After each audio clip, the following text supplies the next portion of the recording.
ఎండాకాలం వచ్చిందంటే చాలు హైదరాబాదులోని చాలా ప్రాంతాల్లో నీటి కష్టాలు ప్రారంభమవుతాయి. భూగర్భ జలాలు అడుగంటిపోతుండటంతో ప్రతి ఏడాది ఇదే పరిస్థితి ఉంటుంది. ఈసారి కూడా సమ్మర్లో నీటి కష్టాలు తప్పేలా లేవు. గ్రేటర్ హైదరాబాద్ పరిధిలోని అత్యధిక ప్రాంతాల్లో గతేడాది కంటే భూగర్భ జలాలు గణనీయంగా తగ్గాయి. గ్రేటర్ పరిధిలో ఔటర్ రింగ్ రోడ్డు వరకు 53 ప్రదేశాల్లో భూగర్భ జలాల వివరాలను తెలంగాణ భూగర్భ జల వనరుల శాఖ విశ్లేషించింది.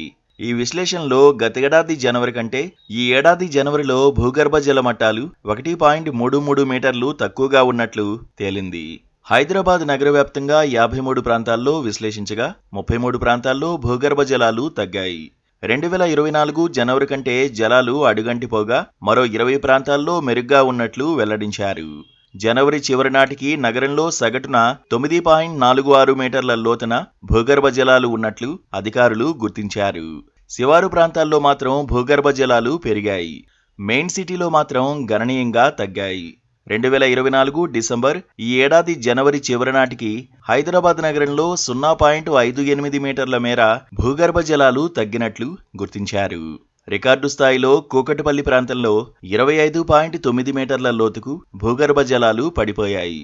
ఆ తర్వాత స్థానంలో 24.71 మీటర్ల లోతుతో మల్కాజ్గిరి రెండో స్థానంలో ఉంది. 20.08 మీటర్లతో ఎస్ఆర్ నగర్ మూడో స్థానంలో ఉంది.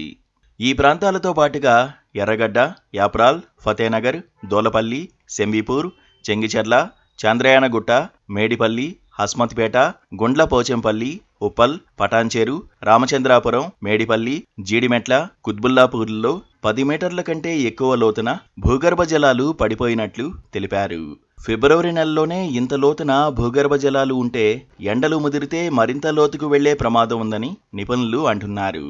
వీటిని బట్టి ఈసారి నగరవాసులకు నీటి కష్టాలు తప్పేలా లేవని అనిపిస్తోంది. Please subscribe to KTV Telugu. KTV Telugu. KTV Telugu. KTV Telugu channel.